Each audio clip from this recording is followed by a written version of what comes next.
It is the 200 level. Mike Carpenter in the basement studio on a Sunday morning, and boy, does it feel immensely different from last Sunday. Well, actually, I didn't do a podcast last Sunday. It was last Saturday in the fourth quarter of the rout at Washington, which left us all feeling not so great about where this team was heading, especially on one side of the ball. What a difference a week makes. Understanding that the opponent that you played yesterday is not great, but there are worse teams than Rutgers. And you did what good teams do to not so good teams. So there's a few leads that we could go with here. The first one that I don't want to bury is Illinois has a good football team. I don't know about great, very good. That's kind of dependent on these last three games. But boy, did they look it yesterday against Rutgers. So we are good.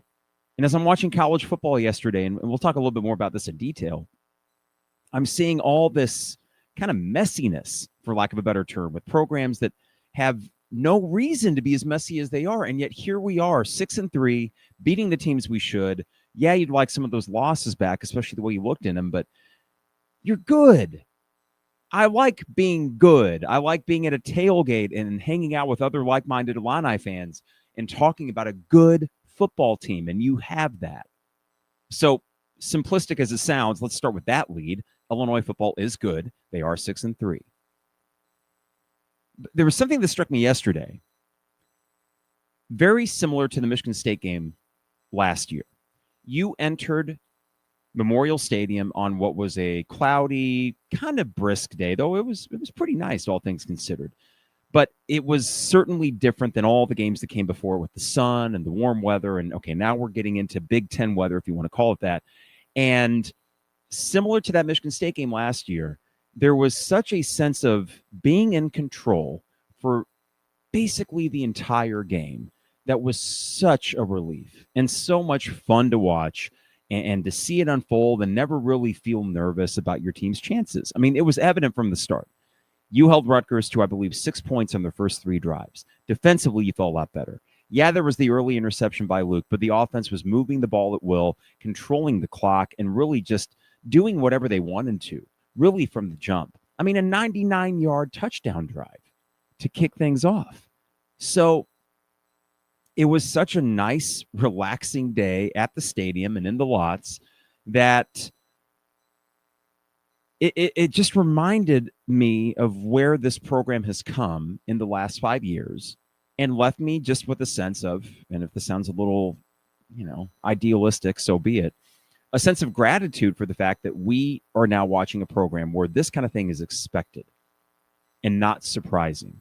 Now, granted, yesterday that result and that level of dominance was a little surprising given the Washington game. I did figure Illinois would bounce back. I figured they would not be able to be stopped enough by Rutgers. I figured defensively there'd be enough of a extra intensity on the field where they would stop Rutgers just enough. But that wasn't the case. The surprise was the level of dominance and the fact that you on all three facets, and maybe not special teams because you missed a field goal, but still, all facets of the game were kicking ass. I mean, to me, that was not expected. So good news all around yesterday. You have a good football program.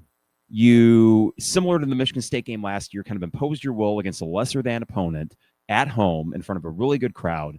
And yes, it did fill in. I thought that the entry was a little bit haphazard. I'm not sure what was going on, but not all the entrances were open on Dad's Day, a sellout no less. So you saw kind of a late arriving crowd. I know they tell you to get there 20 minutes before, but come on. There's enough entryways, and it's just you're scanning barcodes. It's not the people working there. It's not their fault. There just needs to be more people working there. So Josh Whitman, if you're listening, I know he's not. But, they'd gotten so good at that. It was just off yesterday. But a great crowd on a great day. And that Michigan State thing that I referenced, I just remember last year getting back out to the lots when you're 7-3 at that point and thinking, oh, okay, so we aren't going to have the November swoon. And that, to me, is the feeling I have on this Sunday is, oh, the November swoon that you had in 2022 that left a lot of us kind of reeling as fans, thinking, wait a second, have we really pulling ourselves out of the abyss that it means to be an Illini football fan? Well, now 2 years in a row, I think you're looking very much at Novembers in which you rattle off wins. and end the season feeling pretty darn good. And yeah, consider the opponents. I know there's not a single win left on the schedule that's going to leave you feeling awesome, given the fact that you aren't playing any great teams and maybe one bowl eligible team in Northwestern. And they might be fighting for that when they play you. But what does give me a lot of, I don't know if I should use the word comfort, because that's a dangerous thing in sports, but sure, why not? As a fan, I can feel comfortable. Players can't, coaches can't. What gives me a layer of comfort is knowing that for the second year in a row, you're probably looking at a strong finish to the year, which feeds so much into how fans feel in the offseason. You watch a game like Washington and worry, and I think justifiably so, what if the bottom were to fall out? And given this schedule, that probably would be 7-5. But that would have been enough, I think, after the expectations people had to soften the excitement a little bit going into next year. I'm not as worried about that now, given how complete of a performance they put against Rutgers. And yes, Rutgers is not good. But I tell you what, of the 4 games remaining, Maryland looks awful right now. Wisconsin looks awful. I think Rutgers and Northwestern were the 2 games you looked at and said, well, those could be the hiccups. You got one of them. Now that this team tasted what it's like to be good again, knowing that they had it in them all along, now that they have an opportunity to just say, screw this, enough of this losing stuff. We're 6-3. Let's go 9-3. Let's get a 10th win in the bowl game. Let's get 2 straight double-digit win seasons. Now that they've gotten that taste again, I feel confident that they will keep that momentum going forward. And it's funny because I listened to Jeremy and Joey's podcast on Thursday. They always do that pregame one where they get a opposing rider. I think Bobby Darin from Rutgers, who predicted a 35-34 Illinois win, which honestly would have sounded about right given where Illinois' defense is playing. But Jeremy and Joey asked themselves the question, what will Illinois' record be? How many wins will they get down the stretch? And they both said 4. Jeremy said, I should probably say 3, but I feel 4. And I was talking about this on the podcast last Wednesday. Even after that Washington game, they should win all 4. They should. And to me, there was this added level of urgency. Like, guys, if you're the good team we thought you were, you beat these scrubs. And what a start. We'll get into some of the nitty-gritty of this game. We'll get into some of the figures and stats that really stand out in what was an impressive performance all around. After the sponsors, we'll talk about the defense and the immensely improved look that they had yesterday and what it means. But don't worry, if you are like me, an Aaron Henry skeptic, this is not going to be, hey, guys, it's all figured out. But the key thing is you won. The key thing is you were much better. What does that mean long-term? We'll discuss that. We'll also discuss Luke Altmyer. I mean, come on. The dude is unbelievable. I know he's not going to win a Heisman. He's not going to be invited to New York for it. But given not just Illinois expectations for what would make a great quarterback, but just how many college football teams would take a Luke Altmyer right now? You know what Texas would be doing with the Luke Altmyer? Instead of Arch Manning. I know they escaped yesterday against Vanderbilt. I know. But they would probably be undefeated if they had Luke Altmyer. There are many other teams that are on the precipice of being playoff caliber that if they had a Luke Altmyer. It is unfortunate that Luke won't get a chance at a college football playoff. But for me as a fan and for everything that I've lived through watching this football program, I'm appreciating the fact that we got this dude on our team. And every time we have the ball in offense, I look forward to what Luke and his group, because they're all playing well right now, what they're going to do. And I know that goes up to Barry Lunny, who calls the plays and developed Luke into the quarterback he is. But enjoy the last 3 and hopefully 4 if he plays the bowl game. And for some reason, it wouldn't shock me if he did play the bowl game. Enjoy these last opportunities you have watching Luke Altmyer. He is a dude. He is fast becoming, if not already, an Illini football player that every time he's back on campus is going to get the warmest of receptions, and I think is very much vaulting his name up towards that very top echelon of Illinois quarterbacks. And there's been some good ones, so let's not sleep on it, and we'll talk about him later. For those that are here on this Sunday morning, I know it's a little bit earlier, but it feels later because of the daylight savings change. So we are here to hear from you as well. So let us know what yesterday's win meant as far as how you're feeling about this team, because I got to be honest, it was both a big exhale and also a lot of fun. It would have merely been an exhale if they won by a point yesterday. Whew. Disaster averted. But true awesomeness. And hell yeah, Illinois, watching many points of that game yesterday. That's where I'm at. So I want to hear from you as well. Before I get too far ahead of myself, got to remind you the 200 level is brought to you by our sponsors, Hamilton Walkers in downtown Champaign. Steak, seafood, spirits. Hamilton Walkers is the best place in Champaign, and there are many good restaurants here. So I'm lucky to live in a town with so many good options. The reason Hamilton Walkers is my personal favorite is 5-star service, 5-star food. The prices, though, are not necessarily 5-star. It's not like you're eating at Nobu or Alinea in Chicago. It's not like that. It's totally reasonable. What I get there when I go to Hamilton Walkers, I get an old-fashioned to start, of course, still the best old-fashioned in Champaign. Caesar salad, you get bread. I love any place, like the supper club kind of thing where they bring you bread with your appetizer, super salad, and then a bone-in steak. I go medium. I know a lot of you red meat aficionados would say, that's ridiculous, Carp. Go medium rare. However you get it done, though, it's sure to be delicious. Hamilton Walkers, downtown Champaign. Also, State Farm agent Brian Hansen, online at brianismyguy.com. Life, auto, home, business, renters, you name it, Brian is my guy, and he could be your guy as well at brianismyguy.com. I know he enjoyed the game yesterday. Brian, I got to say, this is our 5th year that my wife and I have been working with him and his staff. We got auto and homeowners bundle. Great State Farm prices. No real price raises that I can think of since we started with them. And on top of that, anytime we have a question or need something, Brian and his staff, I'm talking within minutes, get back to us. So I cannot recommend him enough as both a dude, he's a great dude, and insurance agent. You cannot beat him. Brian Hansen, State Farm agent. Dogtown Heating, Air, and Plumbing, your home's best friend. Give them a call at 217-841-4728 and join their maintenance program. We've been a part of that since 2022. They do a furnace check and an AC check. And included in this maintenance program, it's annual, no overtime or weekend fees, guaranteed same-day service. They are voted on quite frequently in local polls as the best HVAC company in Central Illinois. I can vouch for that, having worked with them for a few years now. And every time a technician comes in, they're just, they know what they're doing, but they're also really just good at customer service. And I can't recommend Dogtown Heating and Air and Plumbing enough. Also, Owen Builders LLC. I'm on at owenbuildersllc.com for your next home improvement project. Check out a gallery of their work online at owenbuildersllc.com. And hey, Luke, he is a huge Illinois fan. Actually, I think all of our sponsors are Illinois fans. So you know that your money is going to some place that is like-minded with you, bleeds orange and blue. I would assume that Luke was at the game yesterday and in the lots. So again, that's owenbuildersllc.com. Also, Champagne Showers Podcast Network. Appreciate them. Appreciate you in the chat window here. Got some comments I'll rip through real quick as we talk about Illinois' dominating 35-13 win over Rutgers. From Justin, happy Victory Sunday, Carp. We have a good program. I'll take that. Justin, my sentiments exactly. Elite, no. Great, relative to what? Good, yes. Objectively, you are good under Brett Bielema.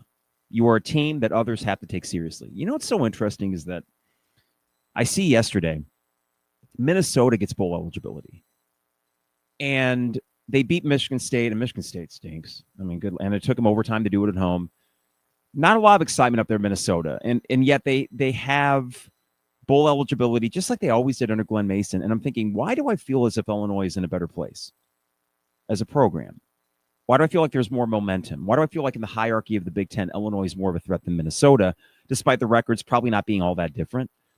I wish I had a better answer for you in the moment, but I was just pondering that and thinking, no, I would prefer Illinois' place. And that is considering that you lost Minnesota last year. I know that. Maybe you aren't all that different, but there's some level of relevancy I feel like we have that maybe Minnesota doesn't. So it's not just that you're good, like making bowls good, Justin. I think that you are on the cusp of being that 8-9 win team a year. We always talk about 7-8 wins, right? Not 6-7, as the kids would say, but 7-8. Anyone that does that here will get a statue. I think Brett Bielema is very capable of 8-9 wins a year consistently. And eventually, if you get to that level, sure, there'll be frustrations when you don't get to 10 or 11, but I'll take that frustration. I'll take the frustration I had in the Washington game and say, well, gosh darn it, you're already good. If you just got out of your own way here or there, maybe this window of opportunity, you could be great. These are discussions that we were not able to have for years, for decades as Illini football fans. So, Justin, that's a great start there. From Frank, sup, Carp. No super chats set up. You know, Frank, I will look into that with YouTube. Are you saying, Frank, you would give a super chat? You would give money to this humble podcaster?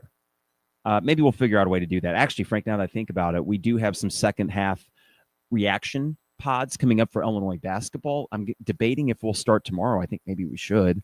It's game 1. So, Frank, I will keep that in mind. I will look into it.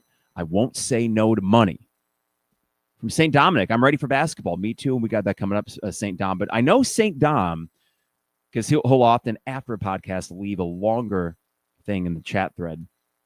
And he is, I'm not going to say, and correct me if I'm wrong, St. Dom, I'm not going to say you are a Brett Bielema cynic, but I will say you are a skeptic of some of his methods, perhaps, or hirings, or coaching decisions.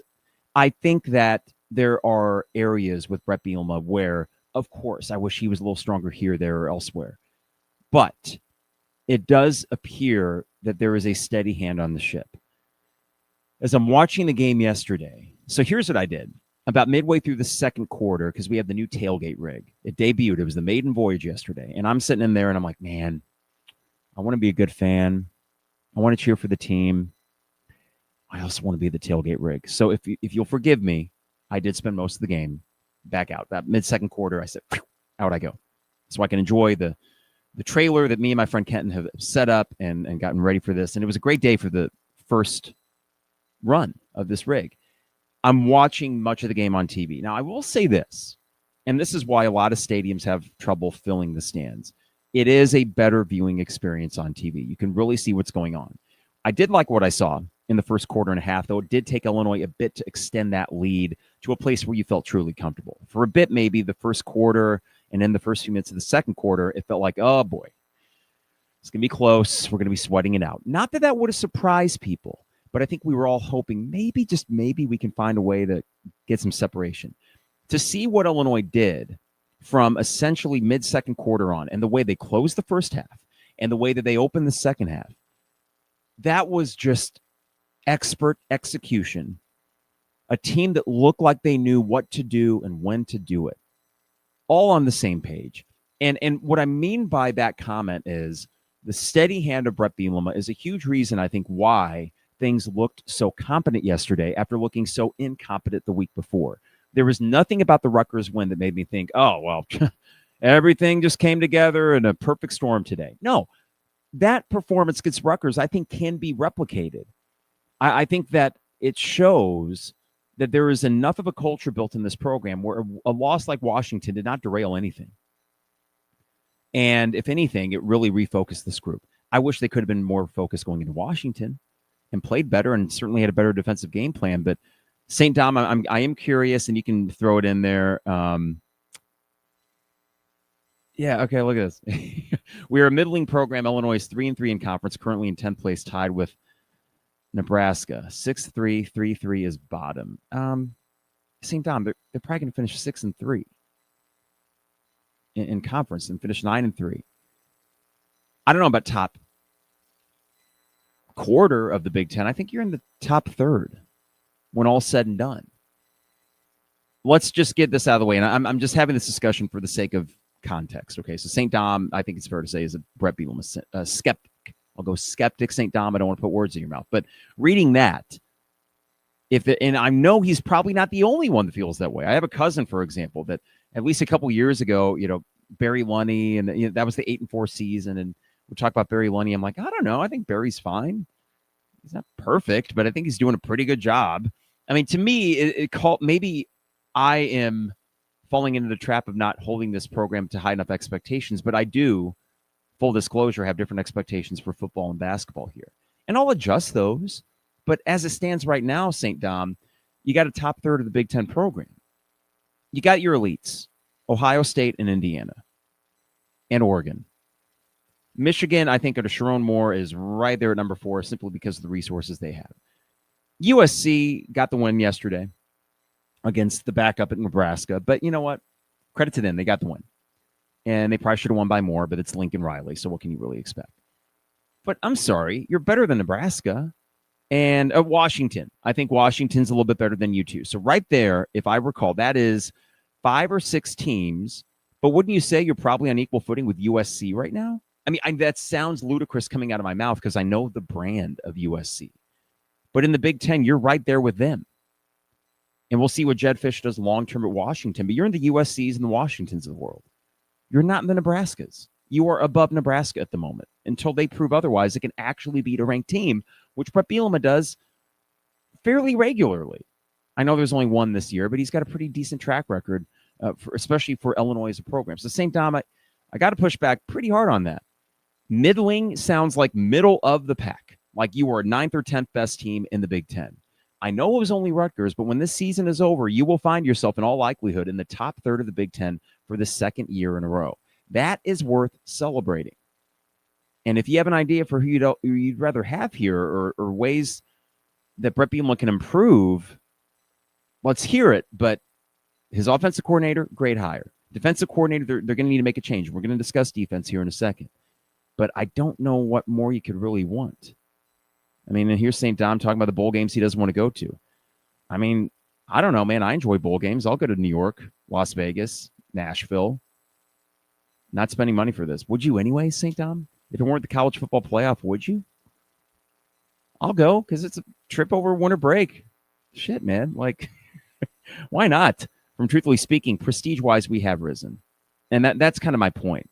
And also, St. Dom mentions Iowa. Okay, that's a fair comp. But, I mean, it feels as if you're approaching Iowa territory. And if that's what you are, then holy moly. So, 6, 7, 8.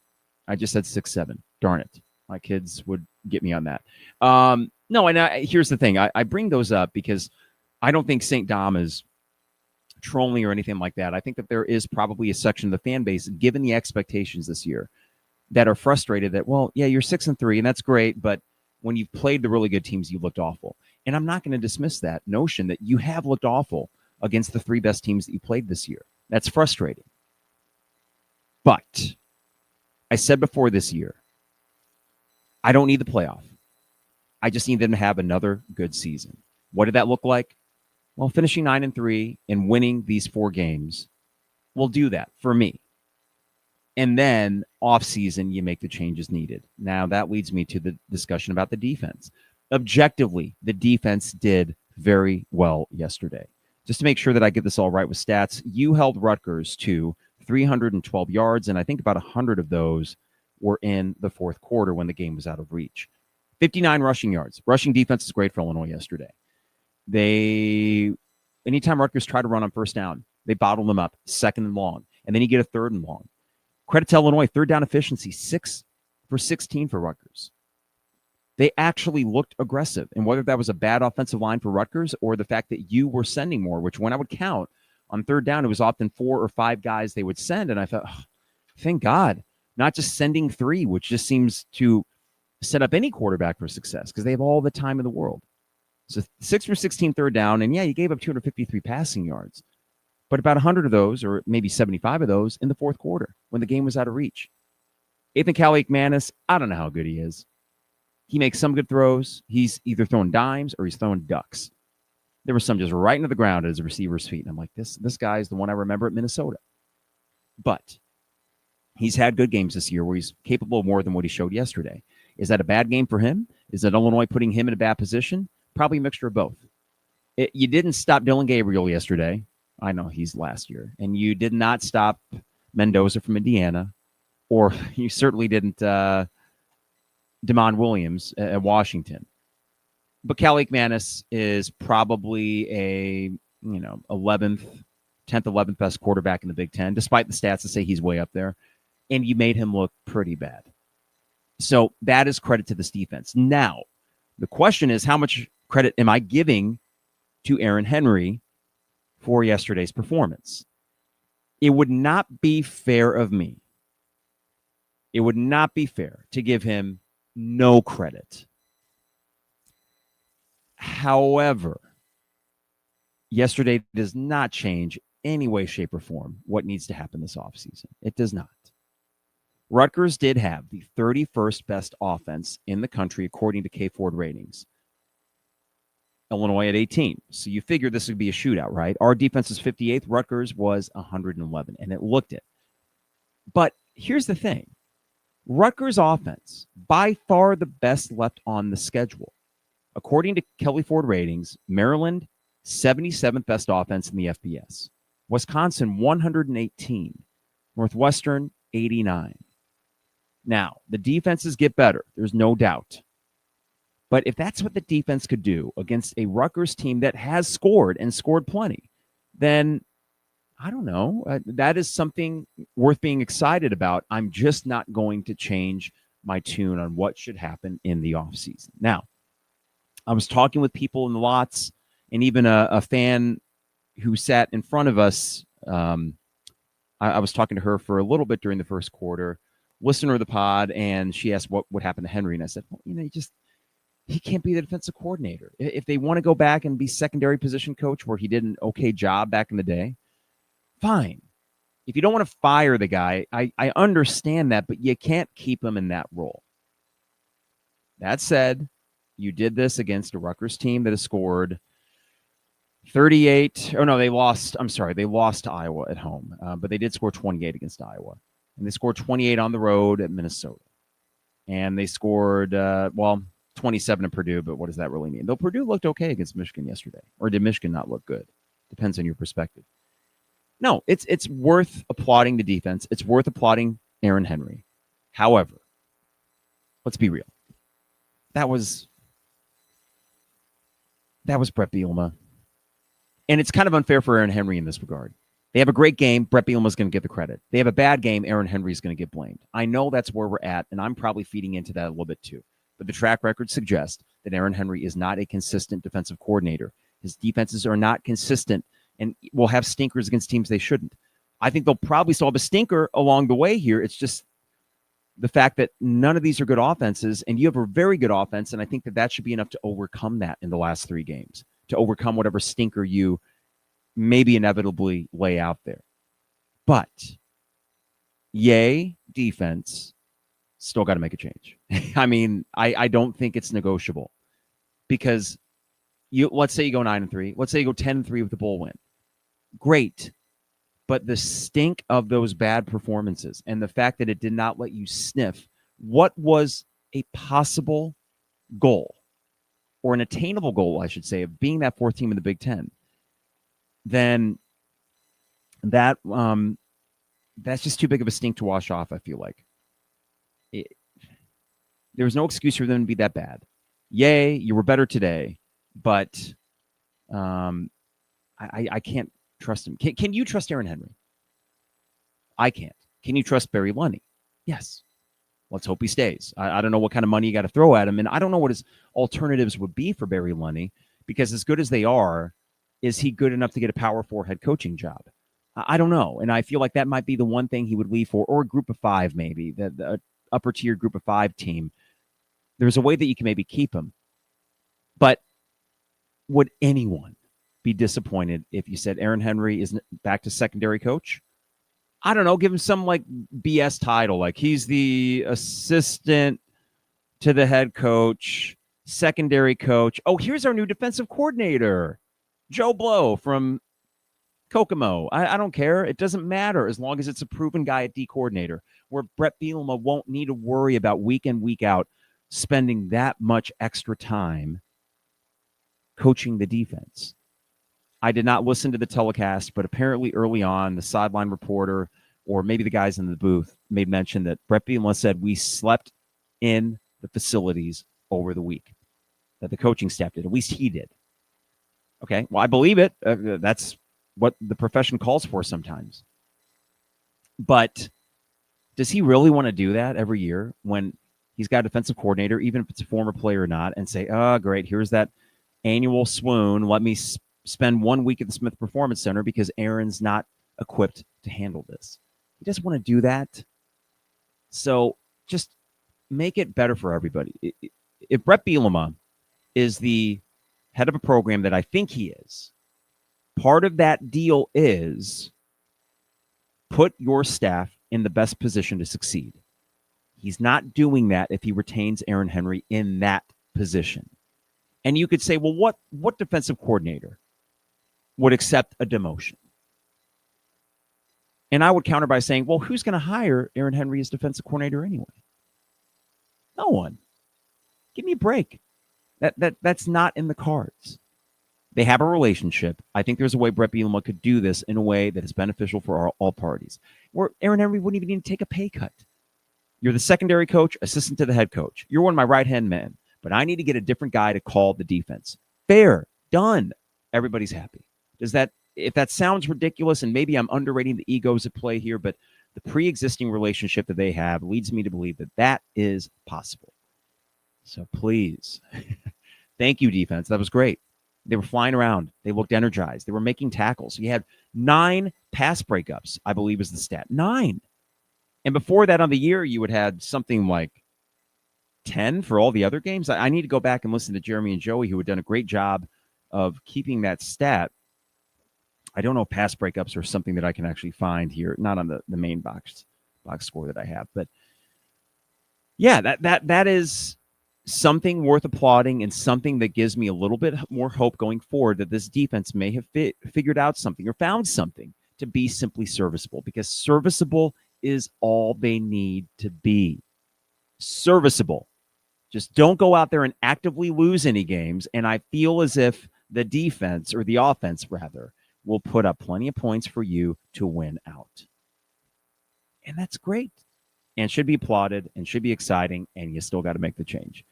Let's talk about this here from yesterday. We got some macro stats that we'll get to in a bit. I always love kind of looking at the Illini Stats and Notes account, which is just at Illini Stats on X. I got the game box score here and want to zoom in on some of these things. So with Illinois, 32 minutes and 35 seconds time of possession. You can credit a lot of that to the rush game, which I got to give credit to what Luke Altmyer did with his legs. But I really thought that Aiden Lawfrey looked really good out there. For some reason, Khalil could not break free despite getting the most carries. Caden was okay in limited action, 7 carries for him. But Aiden was the one guy to average more than 4 yards per carry. I like that Barry Lunny just said, fine. If the running back rush game isn't going to be as effective, we got 4 games left. Luke, run. Well, what are we protecting now? Just go. And Luke does, and he knows how to protect his body, when to go out of bounds, when to slide if need be. So before I go any further and forget it, what a freaking play call. The red zone calls from Barry Lunny have been so good as of late, and the whole wildcat, snap it to Caden, hand off to Luke, fake handoff, but he keeps it himself. Creative. I'm sure there were other options for Luke if he would have been closed in on by a defender. Just really impressive stuff. Okay, so time of possession. Why you won that was the rushing game and the quarterback runs in particular. You have 26 first downs to their 19. You convert 7 of 12, so over 50% of your third downs. They convert 6 of 16, which is about 40%. You'll take that from this defense. Fourth down, you went 3 for 3. Again, Barry Lunny is just on one right now. I know 445 yards is not the gaudiest of stats, but it's really good. And then I love this. Every time I look at a Barry Lunny stat sheet, I feel like, especially in games that they win, the pass rush split. If it's not 50-50, it's really close. 235 passing yards for Illinois, 210 rushing. He insists upon a balanced offense, and it just ups your chances of winning considerably when you are not a one-trick pony, as Rutgers was yesterday. 253 pass yards for them, 59 rushing. They score 13 points. One more thing I want to throw out about the defense that I've yet to mention. I got to give credit to them for the goal line stand at the end of the game. The game was out of reach, 35-20, whatever. But I was watching and thinking, man, it would be nice if they got this stop. It would be nice. And I don't know about momentum from one week to the next, but if it's about building some confidence and maintaining that confidence, it didn't hurt. So that was a nice little cherry on top of the sundae yesterday. To finish the game in the way that you did, feeling that much better about yourselves, excellent. All right, back to some more stats here. Illinois 5 for 5 in the red zone. They missed the 45-yard field goal, which they didn't get within the 20 there. So every time they were in the red zone, 5 for 5 touchdowns. Rutgers, 2 for 3. All it comes down to is forcing the occasional punt, forcing the occasional field goal. That's what they did yesterday. 2 scoring drives for Rutgers in the first half were field goals. You forced a couple punts. Right there, the game was essentially over because Illinois was going to score at a clip that Rutgers was not going to be able to maintain. That's all you need for the formula going forward. Guys, defense, 2 to 3 punts a game, 2 to 3, keep them out of the end zone. And the offense will take care of it from there. That's it. That's the formula. And it's so simple and it's doable, especially with the schedule. Okay, a few more things here as I look at this stat sheet. You have, let's see, for Illinois, they had 2 sacks. Backus, I believe, with both of them. 5 tackles for loss. You had 1 turnover. So that was, let's see here. Illinois turned it over. Excuse me. Still did not get any takeaways. Okay, well, if you were to get those in any of the remaining games, you're feeling that much better about things because Illinois defense, I think that's an indicator that they still are lacking that playmaking ability. But, you got to walk before you can run. In other words, the Washington game was so bad that I will take that yesterday any day of the week, get that confidence back, feel like the players start to know where they should be, when they should be there, and then hopefully some takeaways come from there.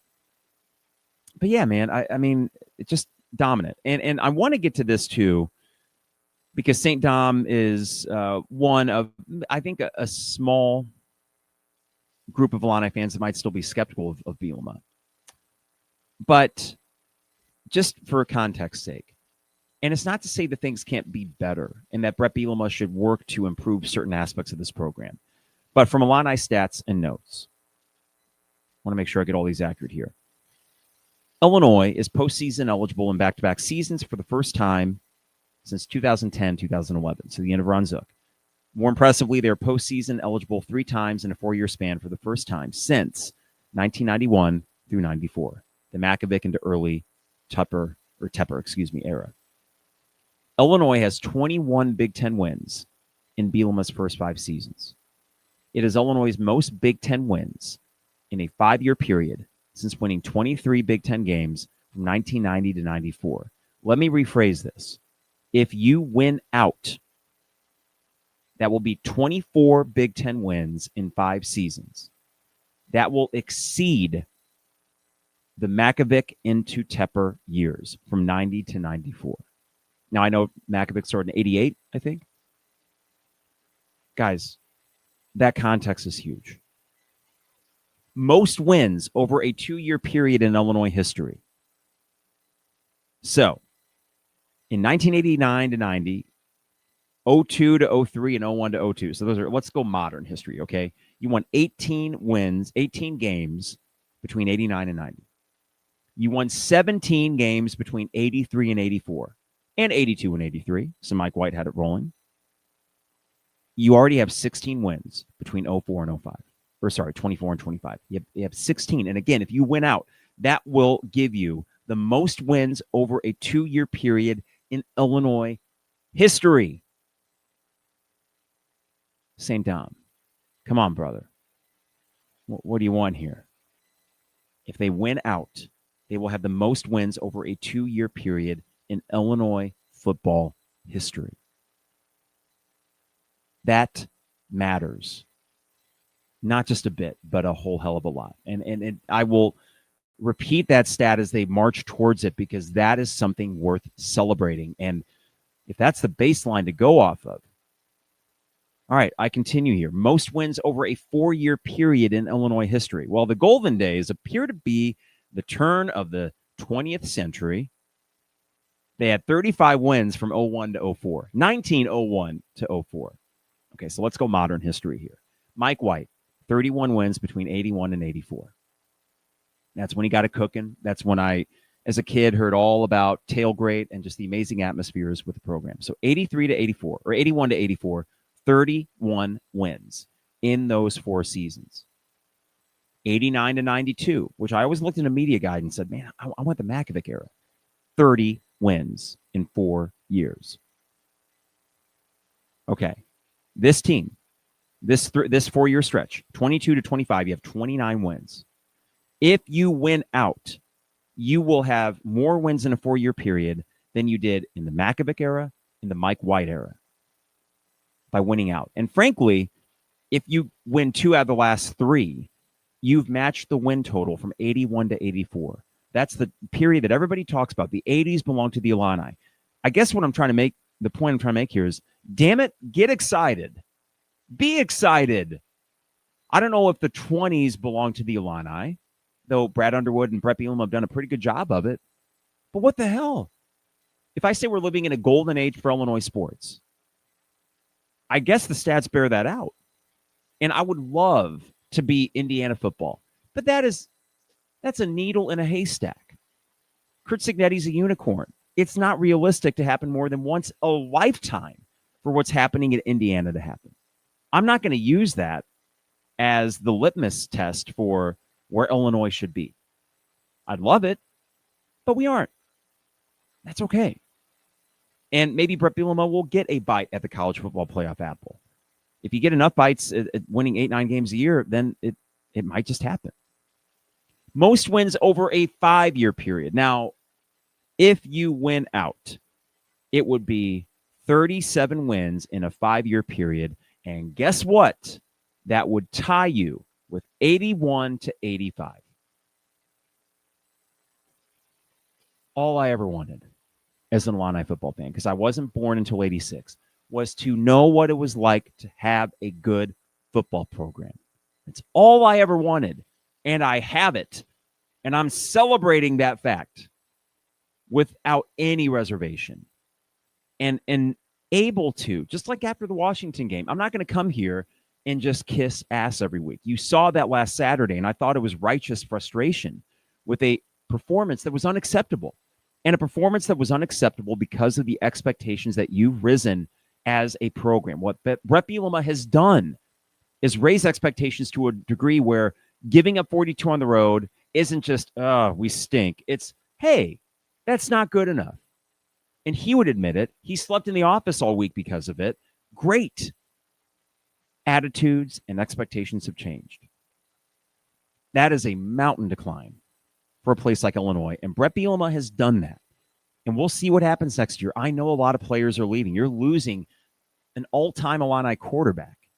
And you might not have your offensive coordinator the way that he's calling games right now. If a great opportunity opens for him, I hope you do. And if you do, I have almost no concerns about next year, no matter who's quarterback. But, man, take a second. Contextualize that. Understand that this is not normal in the best way possible. And I know that Maryland and Northwestern, those will be cold games. But come on, bundle up. Come to the lots. I don't often do this, and I'm not going to tell you to buy a ticket or buy a parking pass if you don't want to. I will not give you the number to the ticket office like Hedrick Prince did once, and I was a little bit like, really, dude? You're a media member, a journalist. Don't do that. But whether you're watching the game from the comfort of your home I think it is okay to say we should embrace what's going on and be appreciative of it. And it's okay also, on the other hand, as a fan of a good football program, to get frustrated when things don't look good.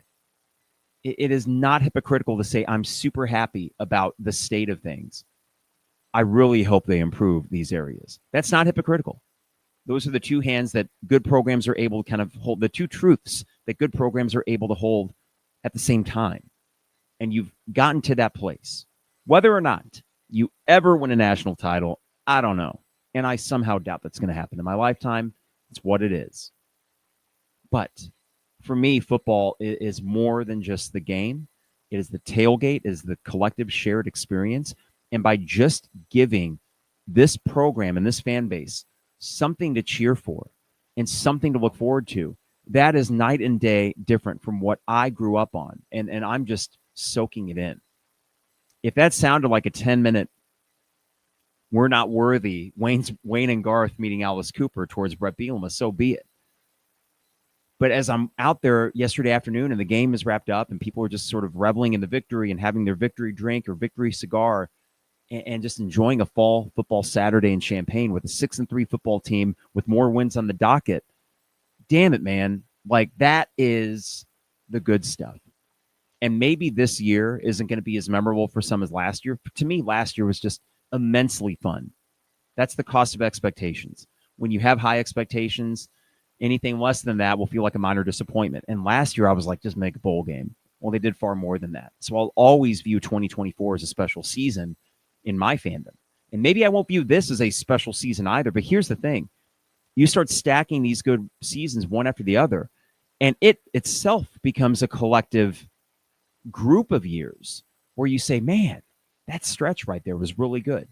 The same way that I would look back on the Bill Self 3 years and the first 2 or 3 of Bruce Weber and say, man, or the last 3 of Lon Kruger, that was a really good stretch. Well, you could be in a multi-year stretch of Illinois football where we look back someday and say, that was the good stuff. So knowing that, I'm going to try to soak it in as much as absolutely possible. Let's see if I'm missing any other stats here. So at Illini stats, it's always fun to go through that because they always dig up some good stuff. All right, before I get out of here, let's get to the comments here. And I think I will start here with Billy. When this pod was first starting up, the goal was always, we want what Wisconsin has. We're there. Unfortunately for Wisconsin, it looks like we traded situations. Too bad, so sad, huh, Billy? They stink. They're really bad. They might. My niece was sitting with me. My 2 nieces were sitting in our seats during the game. And then I went to go find someone in the second quarter. But I was talking to my oldest niece, and she said, who's the worst team in the Big Ten? I said, I was like, well, maybe Purdue, but I don't know. Like, they're hanging in games. And I thought, man, it's Wisconsin. They're the worst. We were the worst for a long time. It's Wisconsin. And was Wisconsin ever the absolute best? Not quite. Now, in fairness to Wisconsin, during that run, they were usually 3rd or 4th best, and they made a few Rose Bowls. And now you're probably 6 through 8 range, okay? It is an expanded Big Ten.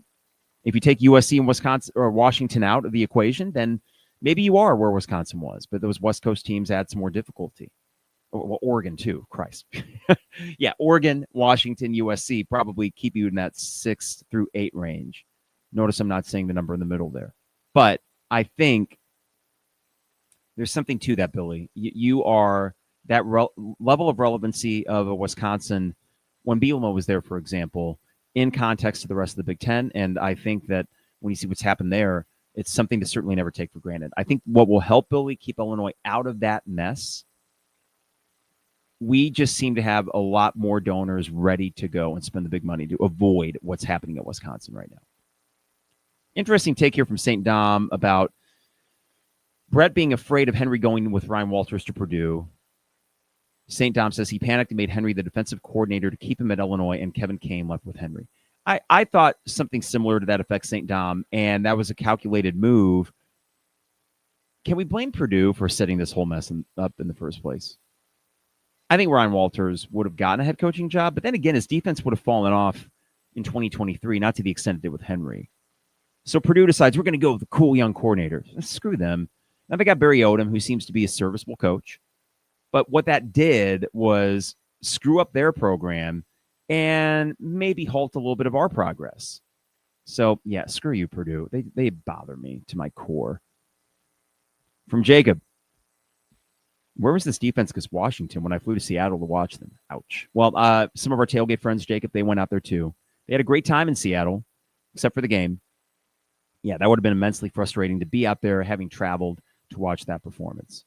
From Jacob, I think we have a solid foundation. Can we have the occasional CFP appearance is the question now. I think so. It is contingent on increased investment in the program, Jacob, and I think we're heading in the right direction with that. The $100 million Geese donation, for example, the dividends of that may not be seen for 2 to 3 years. I think between that, the really good 26 high school class you have coming in, the parallel tracks of portal development. Can Brett Bielema and his staff master that? To date, the offense had improved from last year, and the defense did not. So the player development piece on defense, I think, still can leave you questioning, well, can he pull that off? But, Jacob, if you said right now, if Brett Bielema was here for the next decade, do they make a CFP? I say yes, they do. Give me a decade. I don't know where that falls and where the chips have to fall for that to happen. Also assume that the CFP will probably expand at some point because that's just what happens. From Jacob, I think part of the frustration is how well Indiana is doing, and we're thinking, why couldn't that be us? I still think we're in a good place, but people are upset because they think it should have been us. Fair, Jacob, but come on, I mean, what are you going to do? I don't like that Indiana's having success, but that is an absolutely insane sports story. What is happening there has never happened before, ever in college football history. A dormant, irrelevant program, now national title contender. They could win a national championship this year. Indiana and Ohio State will play in the Big Ten title. They very well may have a rematch in the national title. That's not normal. And if any team, you think we're thinking that as Illinois, imagine all the SEC teams that think, man, if we could just get Curt Cignetti. And they won't, because Indiana has big donors that said, here's your third highest paid coach in the nation money. So he's going to stay there. He's going to make more college football playoffs. They are a powerhouse, and it took them less than 2 seasons. It will never happen again. It is a once in a lifetime kind of thing we're seeing. So I understand what you're saying, Jacob, and I understand why Illinois fans might think that. But here's the thing. Think just a few more seconds and understand that ain't normal. There is no precedent for what he's doing there. To put Brett Bielema or any coach, not just Brett, but any coach, and try to compare him to what Curt Cignetti has done is unfair to that coach. I don't know what more you can do. I mean, Brett Bielema has done so many things right, and he built this thing slowly but surely, though they did win 8 games in year 2. And you could say, well, darn it, if they wouldn't have slipped in 22 in November, then they would have made the Big Ten title game. Yeah, you're right. Oh, man, if they wouldn't have gotten their butts kicked 3 games against really good teams this year. Okay, you're right. So it shows we're not perfect. We're good.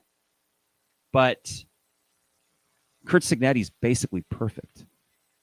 I mean, he is. So, like, I don't know. What do we want? We aren't going to get that. No other school will ever get what is happening with Curt Cignetti in Indiana ever again.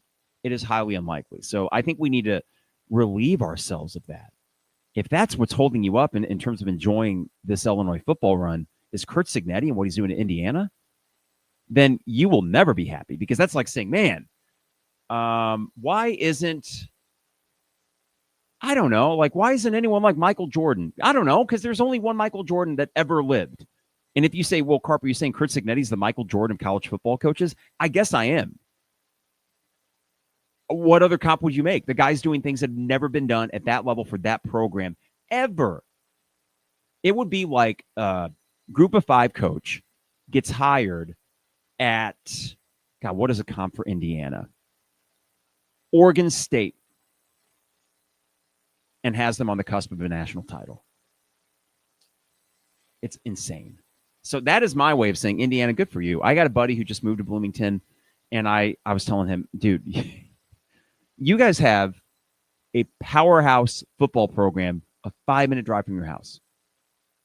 And that will remain the case as long as Cignetti's there. But hey, here's the deal. We're not Indiana pod. We're an Illinois pod. Today was hitting a few things. You're bowl eligible. Not for nothing. You're bowl eligible. Again, you have a good program.